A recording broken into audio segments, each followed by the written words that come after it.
Don't worry, we'll get plenty of that on there.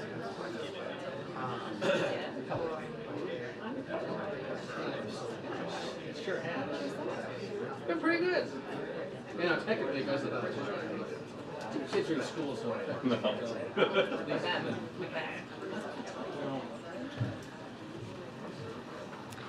Good afternoon, everyone. I want to apologize for the late start. The administrator was meeting with the president, giving the president an update, and so we wanted to make sure we had her with us before we came out, given the day. So again, good afternoon, everyone. This morning, Hurricane Idalia made landfall in Florida as a major hurricane. Our administration is prepared to support any needs that may arise as Idalia moves through Florida and into Georgia. Personnel and resources from across the federal government and from our voluntary and nonprofit partners are ready to assist.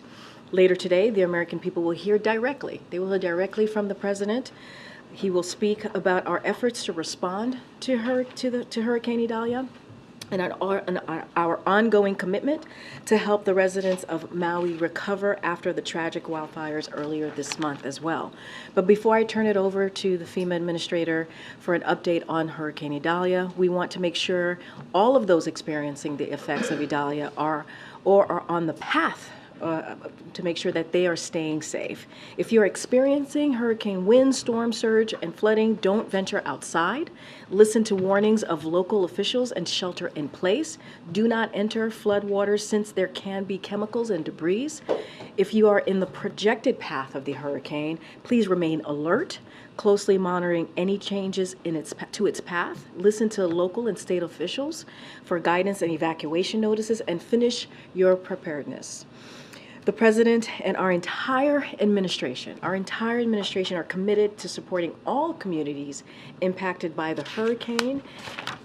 We will be with you every step of the way, as we have been when we have to deal with these types of disastrous situation, hurricanes, extreme weather. This is an administration that will be with this community from before it started, as you all know, from what you heard from the president earlier this week, and also the administrator after it hits, and we will be there until they are able to rebuild. With that, Administrator Criswell, welcome back. All right, good morning, everybody, and thanks, Karine, and I'll just jump right in. I did just have an opportunity to brief the president on our current response efforts for Hurricane Idalia, which, as all of you know, made landfall early this morning. While we were in there, the president contacted Governor DeSantis to let him know that the federal family continues to be there to support him. The governor expressed that all of his needs are met currently. And the president reiterated that if anything is needed from the federal government, we will be able to support, and we have over 1,000 personnel currently deployed, prepared to support not just Florida, but all of our states that are in the path as needed. While I was in there, the president also directed me to travel immediately into the area, and I will be traveling later this afternoon to join Governor DeSantis tomorrow to do assessments and see firsthand what the impacts from this storm are, and I can be able to report back to the president exactly what I see, what we think the needs might be, and where the federal family can continue to assist. Before I touch more on Hurricane Idalia, I also want to address the second reason that I am here at the White House today. Today, I will also join President Biden alongside his cabinet and agency officials who are supporting the response and the recovery efforts on the ground in Hawaii as we continue to help the people of Maui rebuild and recover over the long term. This whole of government approach is what is needed to get the right resources to the people of Maui, the resources and the assistance that they need and that they deserve. Now back a little bit to what we know so far on Hurricane Idalia. While it is still too soon to assess the total damages, we know that the storm made landfall as a Category 3, which means over 120 mile-per-hour winds and up to 10 inches of rain in some areas. Peak storm surge in some places along the coast. It has peaked right now, but it could surpass once they measure over 15 feet of storm surge. We'll get exact numbers as they're able to go in and assess what the total storm surge was. And in fact, Idalia is the strongest storm to hit this part of Florida, to make landfall in this part of Florida in over 100 years. But FEMA and the entire Biden-Harris administration, we were prepared and we were ready to support the needs of this storm. As I mentioned, we have actually over 1,500 federal responders that are on the ground in the affected area. This includes over 300 personnel from FEMA, as well as over 500 urban search and rescue personnel ready to support any of the state's requests. As of 7:30 this morning, and I know these numbers are dynamic and fluid, but as of 7:30 this morning, there are nearly 300,000 customer outages for power in Florida, and we do expect those numbers to continue to rise as the storm passes through and goes into Georgia, and we'll see power outage numbers for Georgia, South Carolina, and perhaps North Carolina. Our partners at the U.S. Army Corps of Engineers are pre-positioned to support power restoration, and they have over 30 generators that are pre-staged. Additionally, the utilities are preparing for storm impacts, including pre-staging crews and equipment outside of the projected storm track, and the state anticipates a total of about 30,000 to 40,000 linemen in Florida to begin to assist in the power restoration efforts. People that are still in the storm's path, however, as you heard from Karine, they should not venture out into the storm and remain sheltering in place if your local officials are telling you to do so. However, if you are in trouble and you need immediate assistance, please call 911. As you do go out, do not wade in the water. Do not drive through flooded roads and streets. Just remember, turn around, don't drown. Unfortunately, we see so many fatalities after the storm passes. We want to make sure that everybody is taking the right precautions to keep themselves safe. And as always, please continue to listen to your local officials as this storm continues to pass over Georgia currently and into South Carolina.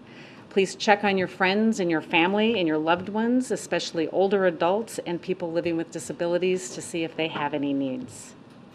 In closing, I just want to remind people that this is still very much an active situation. Remnants of the storm are still affecting Florida as we speak. The storm is over Georgia and moving into South Carolina. People there and in the Carolinas will continue to experience impacts throughout the day today and possibly into the weekend. Again, FEMA is well postured with our federal partners to support Floridians during this time of need and stands ready to support other affected states as needed. With that, I can take any questions. Thank you. Administrator, what are you most concerned about over the next day or two, since you just said it's too early right now to assess the extent of damage in Florida? Yeah, my biggest concern is those people who chose not to evacuate, and I know that our local first responders, the heroes that are out there in those local communities, are doing an amazing job already of going into the areas where people did not evacuate and helping to get them to safety. I think that is our priority through the day today, is to make sure that everybody is safe after this storm has passed. As we go into the next few days, we're going to want to assess what the total amount of damage is and see what immediate needs need to be put forth in order to help support and start the recovery process. Administrator Criswell, thank you so much. Could you just take us a little bit into that briefing that you had with the president today? What is he most concerned about? What was he most focused on? Any other direction that he gave to you other than to fly down to Florida? And then secondly, you said that Governor DeSantis is satisfied with the federal response, doesn't need anything additional. Was there anything else discussed on that call? Yeah, the president's main concern is making sure that we are bringing everything that we have in to support these states as they're having immediate response and life-saving needs or beginning to start their assessment and their recovery process. I think it's incredibly important that our governors know that we are ready and postured to bring in all federal resources to support any of their life-saving and their life-sustaining needs in the very near future. The conversation with Governor DeSantis was that, reiterating the fact that we already have over 1,500 personnel there in the area to be able to support, and the governor currently has no unmet needs, but as we begin to assess, right, as the governor assesses and as I get on the ground tomorrow to assess, we'll see what additional needs might be there and if any of those resources need to be employed or we need to move more into the area. Has the president spoken yet with the governors of Georgia or South Carolina as well, or any plans for that to happen? I believe he was preparing to contact them after I left so I could come to this briefing. Good job. Thank you. Administrator, to what extent do you attribute climate change as a cause of this storm and the other weather events that we're seeing over the last weeks and months? Yeah, I'm not going to attribute the cause of the storm, but what I can say is that we are seeing an increase in the number of severe weather events. And what we saw with this storm, as we have seen with several of our hurricanes over the last few years, is that they are intensifying more rapidly due to the elevated heat of the water temperature in the Gulf or in the Pacific, or whether it's in the Atlantic. These storms are intensifying so fast that our local emergency management officials have less time to warn and evacuate and get people to safety. This is something that we have to take into consideration as we build our preparedness plans, as our local communities build their preparedness plans on how they're going to communicate and prepare their communities for the types of storms that they're going to face in the future. And secondly, more specifically on this storm, do you have any sense, or is it too early now to say what the cost of recovery will require or will be? Yeah, it's far too early to even estimate what the cost is. It's still unsafe in many parts to even go out. That's what's going to happen over the next several days, is to really get a good understanding, an initial estimate of what we think the costs will be and what the amount of impact to these communities has been. Just to follow on that, with what you've seen so far, how long do you think it will take to get that full assessment, and how long will it take to understand the costs of the recovery efforts? Yeah, we have rapid assessment teams that have been pre-positioned, ready to go out as soon as it's safe to do so. And so those are personnel that will integrate in with the state personnel to go see what the damages are. But we also use technology, right? We use aerial imagery and satellite technology, and we use our geospatial information to get a better idea, so we don't have to physically put people out there, and it allows us to make these types of decisions much quicker than we've been able to in the past. And so, again, it will take several days to get a full understanding of what the initial assessment, damage assessment is, but it will take longer to get the full picture of the total amount of impact to these communities. And yesterday you had said that FEMA's disaster relief fund was running low. With what we've seen from this storm so far, there's also the Maui fires. Do you think there's enough funding? Are you confident there's enough if there's another extreme weather event in the next month? Yeah, so yesterday, as I announced, I directed my personnel to implement what we call immediate needs funding, and that prioritizes the remaining funding within the disaster relief fund to support those life-saving efforts. I believe through this effort we have plenty of funding to be able to support our ongoing efforts in Maui, as well as this event, to include Florida, Georgia, South Carolina as needed. But we are monitoring it very closely, right? Every day we are looking at what the cost of these storms are as we approach the end of this fiscal year, and if we have another storm, we're going to have to closely monitor what impact that's going to have and any other actions we might have to take. Administrator, thank you for being here. As we do approach the end of the fiscal year, as you just noted, just getting a little bit down the road, these take weeks, months to recover. FEMA's involvement will go on for quite a long time. Back in 2013, when there was a government shutdown, FEMA had to furlough its non-essential staff right now. What potential impact would a government shutdown, as lawmakers have considerations about whether to fund the government, have on FEMA's ability to care for those in both Maui and in Florida? I mean, we always want to take account to what our personnel are doing and how rents. A government shutdown does not impact our personnel that are funded through the Disaster Relief Fund, and so they're able to continue operating and supporting all of the immediate efforts and life-saving efforts that continue to go on. And we also, for our other staff, can designate our emergency essential personnel to support any life-saving efforts. And so we have plans in place, as we have gone through this before, on how we would staff our agency to continue to support those efforts. If I can follow up about the critical needs assistance that was provided to those in Maui, $700 in payments to individuals there, given the cost of living in Hawaii, specifically in the Lahaina community. Is anything being done right now? Are there considerations or efforts being made to try to raise that cap, that $700 figure for those who are there? Yeah, the $700 figure of critical needs assistance is really just that amount of funding for some of the very immediate needs that individuals have. Every year, the main part of our assistance, which is our individual and household program, adjusts annually based on inflation. This year, it's $41,000 of a cap that individuals can get. That will get raised after the fiscal year. I don't know what that number is yet, but we do adjust that main portion of the funding that goes to individuals annually based on inflation. So 700 is it for now, and then they can pursue those other monies going forward. But if people have run through that money right now, they're on their own until they get access to the further assistance coming. Yeah, and we already have, I think it was 12,000 individuals that registered for assistance in Maui, and somewhere over $15 million that's out on the street. That number could be higher right now from that other program. Thank you. I know that you and the governor and local officials, state officials have all told people that they get out of the way of this storm. So my first question is, are you satisfied that people heeded those calls, both from you and local and state officials? And then secondly, you mentioned the search and recovery teams that are sort of deployed and ready to go. What's your assessment so far on what those needs look like if people are sort of stranded right now? Yeah, so on the first question, I think many people did heed the warning, but unfortunately many did not. Right, we're already getting reports of people that chose to stay, and they're getting calls into the local first responders to come in and assist them. And if anybody needs assistance, they should. They should call 911, and those local first responders will come in and help. As far as the entire footprint of those resources that are available, it's a combined effort, recognizing the capability that the state already has with all of their resources, and we have additional resources that are integrated in with that operation. So if we need to immediately augment, we have resources that are ready to deploy as soon as requested without hesitation and without interruption. But is it clear yet how many people may be stranded? Oh, I don't have a number on how many, no. From the initial assessment, what would you say are the most damaged areas? And what was the response from the population in those areas to the government's instructions? I would say that initial reports are in that Big Bend area that have had the greatest impact. They have experienced the greatest amount of storm surge. They experienced the greatest wind speeds. And so when we do get out to start assessments, that would be my anticipation of where we would experience the greatest amount of damage and impact across Florida. And how did people respond in those areas?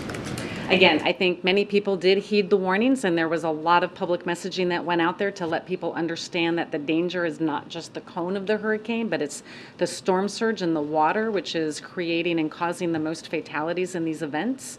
But again, many people did not, as we are hearing about our first responders going in to support rescuing people from their homes that are now stranded. Okay, we're going to wrap it up way in the back and then edge it up. Thanks. On the immediate needs funding, I'm curious if you have recognized the potential long-term ongoing recovery efforts that could be at risk here. So if I understand the long-term recovery efforts based on right now, or what it looks like going into the next fiscal year? Going into the next fiscal year, which ones are at risk here if you do not get the funding you need? Yeah, so what immediate needs funding does is the work does not stop, right? The projects continue to go underway. Our longer term recovery projects for the variety of disasters that we've experienced over the year. The obligation or the reimbursement of the funding for those is delayed into the next fiscal year. If it gets delayed into the next fiscal year, then that just starts us out at a smaller balance of what we had anticipated our needs would be for fiscal year 24. Are there any ongoing efforts, though, that you've identified that would be at risk if it comes to that? Again, the funding or the work itself does not stop. It's the funding that just gets delayed into the next fiscal year. Last question. I want to take you back to Hawaii, Administrator, because there's still a lot of questions among officials in Maui and Lahaina and across Hawaii about who was in charge in the hours as the fires burned and then the hours after. You're a veteran local emergency management official, state emergency management official now at the federal level. How do you assess how officials there responded? Are there lessons to be learned perhaps for other communities? And is your agency prepared to work with congressional Republicans if they launch investigations as they say they will? Again, I was not there during the response, and so I would be out of line to assess how they responded during the time because I did not experience what they were experiencing. What the federal government does is we come in and we support their efforts, and that's exactly what we did, and we will continue to support their recovery and their rebuilding efforts as they move forward. Were you being properly briefed by FEMA authorities in Hawaii that would have been working with those officials? What I was briefed on throughout the time is my regional administrator, Bob Fenton, happened to be in Oahu for another meeting, and he was engaging with the team and giving us updates as to the spread of the fire and what the population was impacted and what the potential federal resources would be needed to come help support the initial response and then the ongoing recovery efforts. And if congressional Republicans want you or other agency officials to testify about what went on in Hawaii, I'm happy to testify on what the federal role was in this process. Thanks, everybody. Thank you so much. All right, thank Safe you. travels tomorrow. Thank you. All right, one thing before we continue. Thank again the administrator for coming today and yesterday to provide all of you an update. So as Acting Labor Secretary Sue announced today, the Department of Labor is supporting one of the basic tenets of Bidenomics, that a hard day work should lead to a fair day's pay. This proposed rule would deliver on the tenet by restoring and extending overtime protections to 3.6 million salaried workers. The Biden-Harris administration recognizes the benefits of a growing economy are only broadly shared when you have politics that empower workers. We'll continue working to build an economy that works for working families. The president and the vice president are committed to ensuring that all workers are paid fairly for their hard work. With that, Darlene, you want to kick us off? Yes, thank you. Two questions. First, on Africa, the president had promised in December that he would visit this year. It's now September. A trip has not been announced. Just wondering if today's coup in Gabon, the recent coup in Niger, and others in recent years make it any less likely that he will visit? How will those destabilizing events factor into whether he ultimately goes or not? So as you asked me about if there's any U.S. concerns, domino effect potentially, as we're seeing what's happening over the last couple of months or so, look, we remain focused on working with our African partners and the people to address challenges and support democracy. That is something that certainly the president is steadfast on, which is also the best foundation for development, social cohesion, and stability in Africa. President Biden has been clear about the United States' commitment to deepen and expand our partnership between the United States and African countries, institutions, and people as well. We stand with the African people in working towards these goals. I don't have anything to announce about a potential scheduled trip for this year. The president is still very much committed to going to the continent. As you know, the vice president has been there, the first lady has been there. So you've seen a commitment throughout, and also other secretaries clearly in this administration. So you've seen a commitment from us for the continent. We had a very successful, as you all know, meeting with African leaders just last winter. That went very well, and that commitment continues. As soon as we have a date and a location clearly laid out, we certainly will share that with all of you. And then a second question closer to home. Will the president stay in Washington this weekend, given what's going on in Florida? We don't know the extent of damage. The week ahead had him leaving on Friday to go home to Rehoboth. As you just heard directly from the administrator, we do not have an assessment. Obviously, she's going to be going to Florida tomorrow at the president's direction, and she will be with Governor DeSantis throughout the day. I can confirm before coming out here, the president did connect with Governor Kemp, of the governor of Georgia, obviously, and so that conversation did happen. He's also going to try and connect with the governor of South Carolina.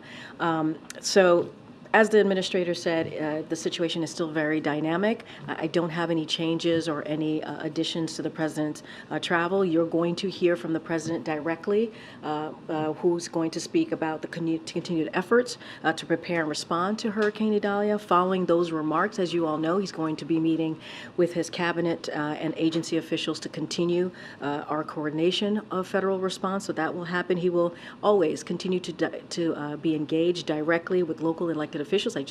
We just mentioned that he spoke to the governor of Florida, spoke to the governor of Georgia. He's going to reach out to certainly other elected officials to ensure they have what they need on the ground, the resources that they need to deal with the impacts, certainly the aftermath of this particular hurricane, when we are able to assess and see what, and they are able to see what their needs are. You hear us say this often. You heard it from the administrator. You've heard this from us. This president is committed to being there for the community, for the people who are certainly have been impacted by this hurricane, today, tomorrow, as long as it takes to help them all get back on their feet. So that will not change, obviously. Catch up. Thanks, Karine. Two foreign policy questions. The Kremlin acknowledged today that the plane crash that killed Prigozhin may have been a deliberate act. Does the White House have a response to that? So, I mean, I was kind of asked this question yesterday. I don't have any new assessment or anything to share with what the Kremlin or Russia, the government may have shared. What I have said yesterday continues to be the case. It seems pretty evident what happened here. As the president said recently, and I'll quote him, "There's not much that happens in Russia that Putin is not behind," and that was not just predictable, but it was predicted. Very same words I used yesterday.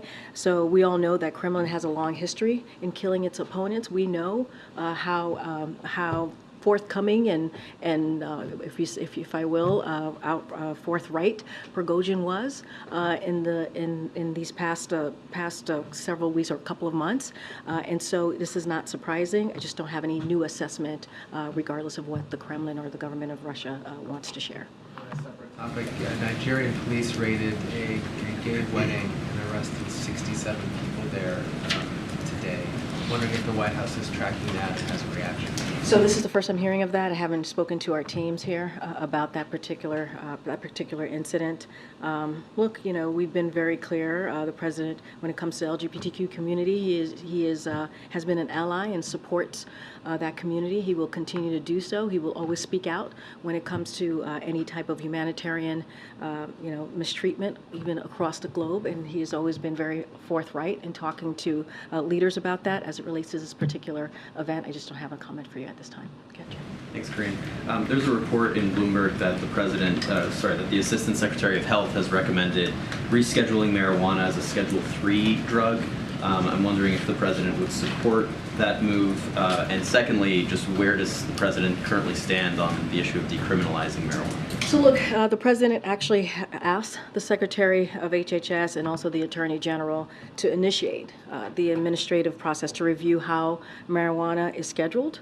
As you know, the administration process is an independent process led by HHS, led by the Department of Justice, and guided by evidence. So not going to comment on that. We're going to let that process move forward. And again, it's going to be an independent process that's led by HHS and DOJ.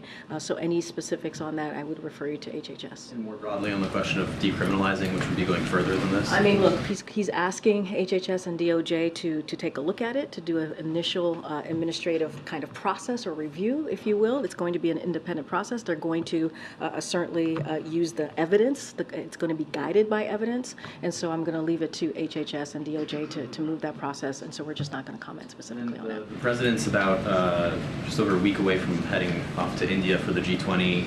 He's scheduled to be in Rehoboth this weekend. Given all of those scheduling concerns, how likely is it that the president would make it down to Florida before heading abroad? Is that a goal of his that he would like to try and get down there before he goes out of the country? So look, don't have any schedule additions or travel to add at this time or to share at this time. Clearly, as you just heard, the administrator is going to go there tomorrow, is going to be with the governor, and that is at the president's direction.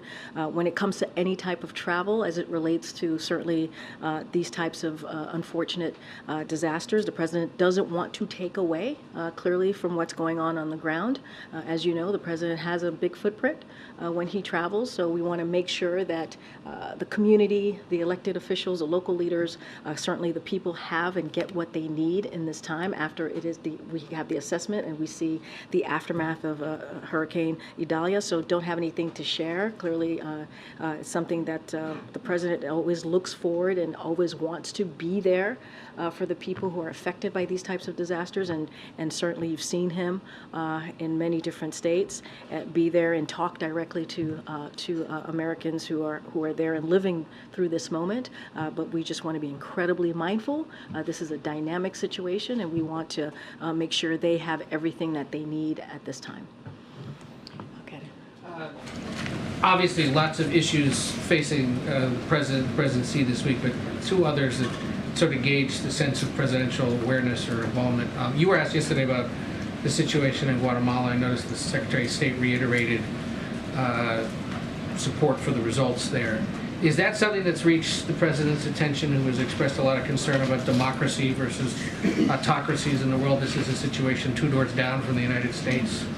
Is he aware of it, and would he be willing to meet with Mr. Arevalo, were he to come to Washington before becoming president? So look, the president obviously is kept up to date by his National Security Council and his foreign policy advisors on all of any dynamic or any situations globally. Clearly, that is something that the president is kept abreast. I just don't have anything to share on any future upcoming meeting at this time. As you know, we congratulated the new leader and clearly, his election was confirmed by the certified vote results, and so just don't have anything to share or anything to announce about a potential meeting. You were also asked yesterday about potential White House involvement or at least awareness of the UAW labor situation. How about the Writers Guild, Screen Actors Guild negotiations? We're about day 120 plus with the writers, 47 plus with SAG-AFTRA.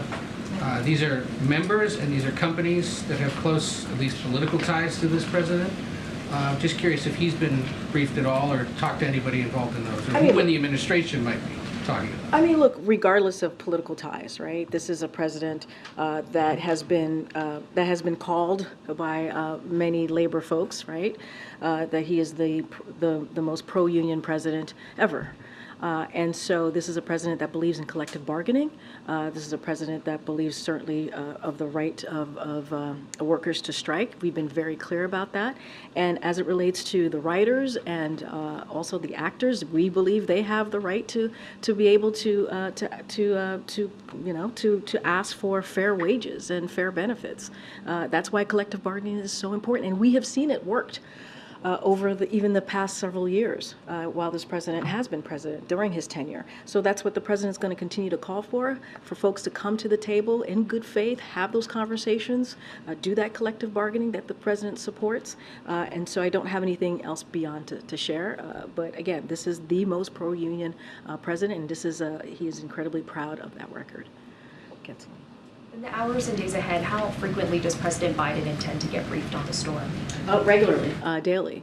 Multiple times a day. You're going to hear from him in a few minutes. You heard the administrator was here today briefing him.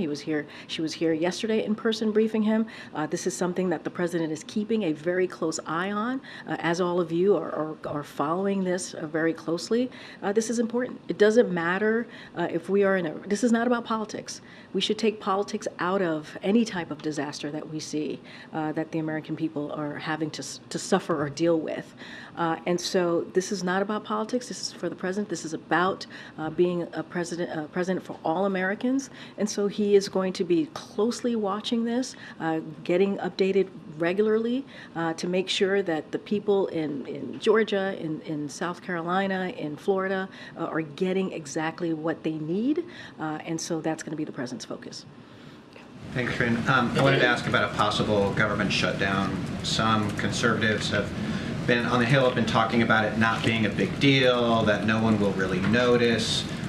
Can you talk a little bit specifically about what would continue to work during a shutdown and what would stop?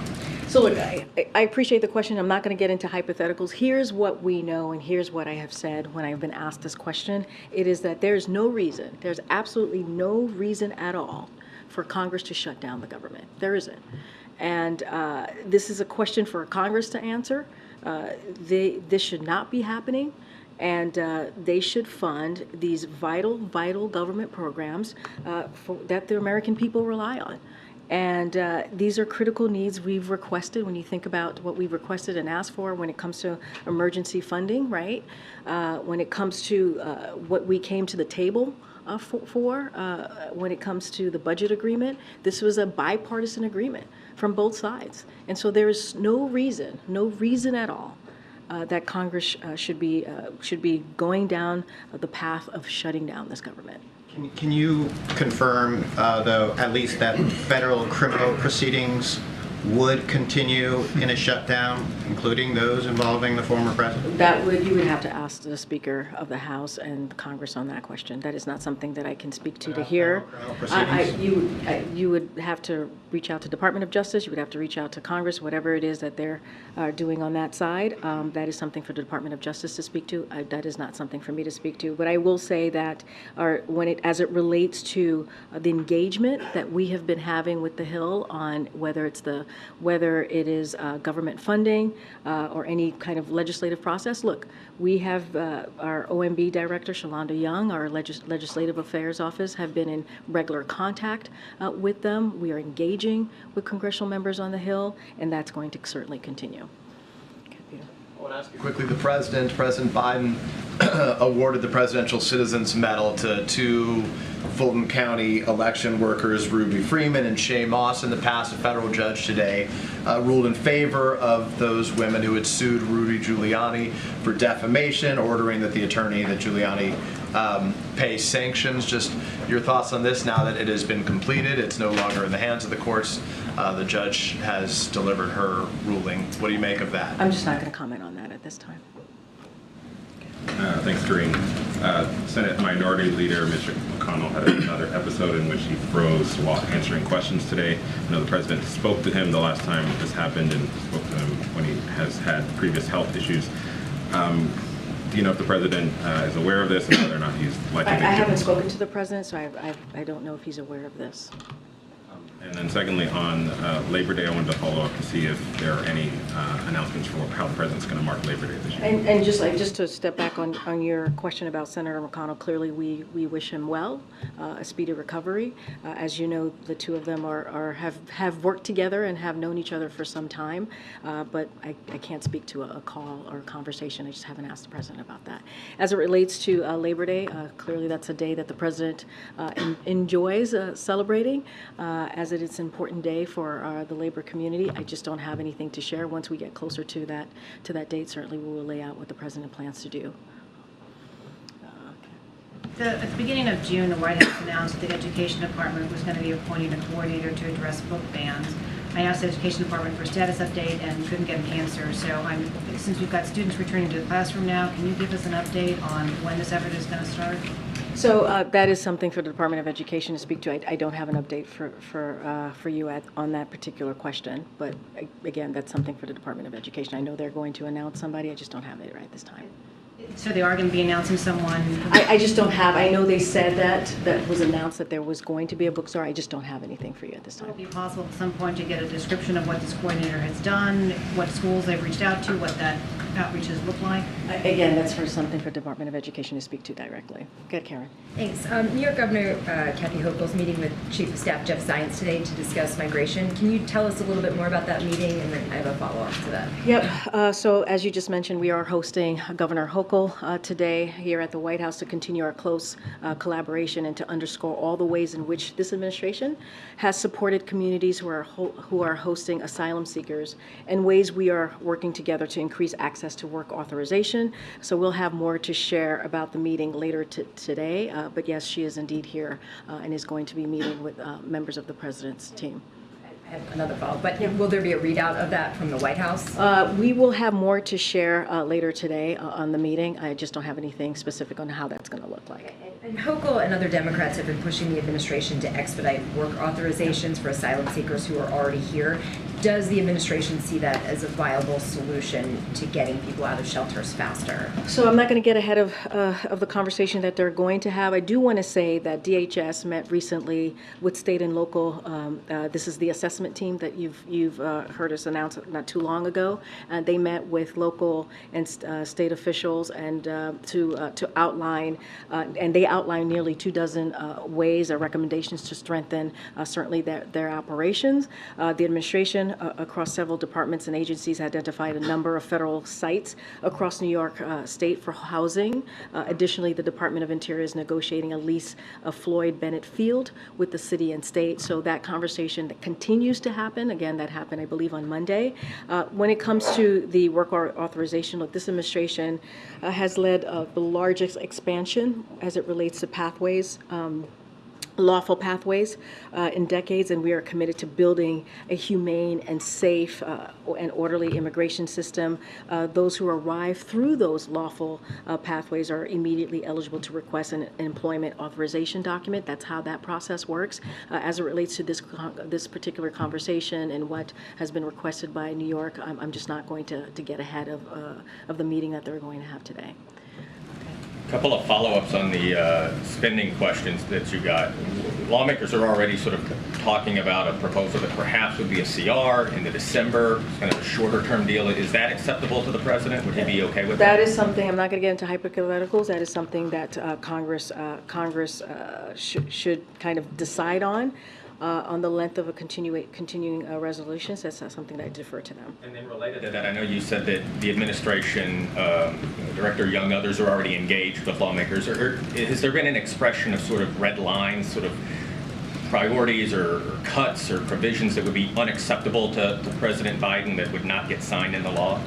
So look, as I said, we have had continued calls with them, continued engagement with members of Congress to lay out the urgency and the important nature of making sure that we do not shut down and we continue funding the government. That's going to continue. I'm not going to get into red lines. I'm not going to get into hypotheticals from here. There is no reason for Congress to shut down the government, and we'll continue to be very, very clear about that. Go ahead. Thank you very much. There's a new book coming, The Last Politician Inside Joe Biden's White House and the Struggle for America's Future. The Guardian has excerpts today saying the president has told aides in private that he felt tired, and that explains why there are so few events before 10 a.m. So two questions. Is this why we're seeing brunch lids in recent weeks? Today we had a breakfast lid. And has the president admitted to you? Wait, say that last part? So is that why we had a breakfast lid this morning? I mean, the book is... what? There was the breakfast lid came to the press for the first time, I think. We've had some brunch lids in recent weeks as well. So my question is So that a you think reflection? we've had those lit because of this excerpt? Not because of the excerpt. The book is suggesting the president tells aides he's tired. But that's in the excerpt, right? Yeah, and that's why there have been so few public events before 10 a.m. I mean, that's a ridiculous assumption to make. I mean, that's a ridiculous assumption to make. Go ahead, Peter. Thank you. Eric Adams, the New York mayor, is saying about these migrants in New York City, any plan that does not include stopping the flow at the border is a failed plan. So why aren't you guys stopping the flow at the border?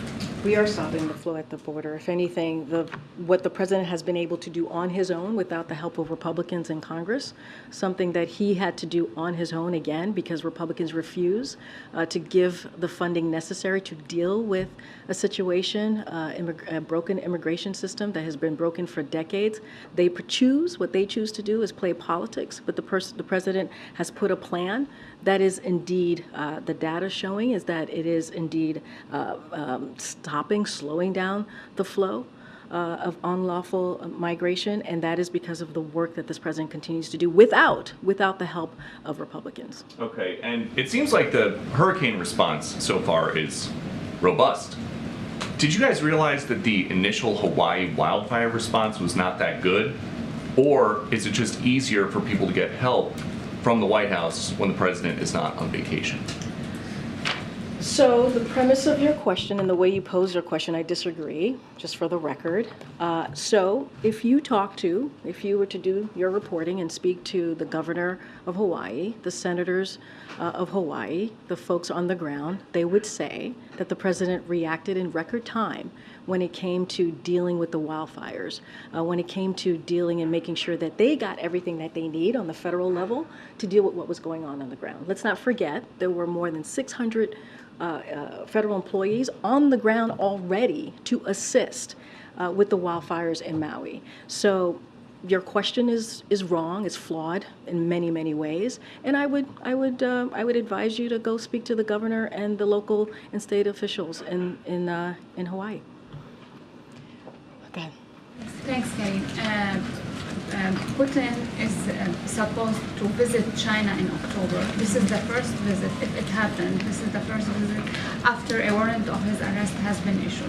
What do you make of that? I'm just not going to speak to Putin's travels. I was kind of asked this question yesterday. It doesn't change. I'm not going to speak to his travels. One more question on Russia. I understand you don't want to comment on Prigozhin plane incident, but many U.S. officials went on the record and said having him march toward Moscow, it was a sign of weakness. Now, killing him, does that reflect a sign of strength in your assessment? I mean, I've answered the question. I mean, the president basically said there's not much that happens in Russia that Putin is not behind. I mean, this was not just predictable, but it was predicted. Like we have said, we know that the Kremlin has a long history, a very long history in killing its opponents. So I think we've been very clear here about our thoughts. I'm just not going to. I don't have any new assessments. I don't have assessment to make, but there's a history here. So I'll leave it there. Go ahead. Thanks, Karine. I wanted to go back to the question that we were answering about legal pathways for migrants and the work authorizations. When I've spoken to advocates, people who work with parolees when they arrive in the United States, sponsors, the number one thing they say is how long it takes to get work authorization. I didn't hear you talk about necessarily what you're doing to speed that up, given that you've opened these pathways so that people can come here temporarily from certain countries. So just to give a little bit of how this works, the process for applying for asylum and applying for employment authorization based on asylum applications is established under current immigration laws and can only be changed by Congress. That's how this process works. The law established a 150-day waiting period to apply for work authorization and an additional 30 days to be eligible for approval. That's how the process works. Again, this is something that Congress put forth, and the only way that it can change is through Congress. Have you asked Congress to work on that? Well, we've had asked Congress to help us just revamp and deal with the broken in many different ways, including this, to help us revamp and actually fix a broken system. We have asked Congress to do that from day one. Remember, the president put forth a comprehensive immigration reform legislation. So this is something that the president has made a priority. The first piece of legislation that he put forward dealt with the immigration system. Again, this is something that, when it comes to the system, the president wants to do this in a humane way. And he has taken actions to work on this issue on his own without the help, certainly, from Republicans in Congress. I also wanted to ask you, Administrator Criswell, when she was here yesterday, talked about, and again today, about the rise of extreme weather, this idea of FEMA having to deal with an unprecedented workload. Is the president thinking about it all outside of your funding request to Congress? Any changes in structures within the White House, any changes within agencies that would help support what we're seeing, which is more extreme weather, more often, more people needing help?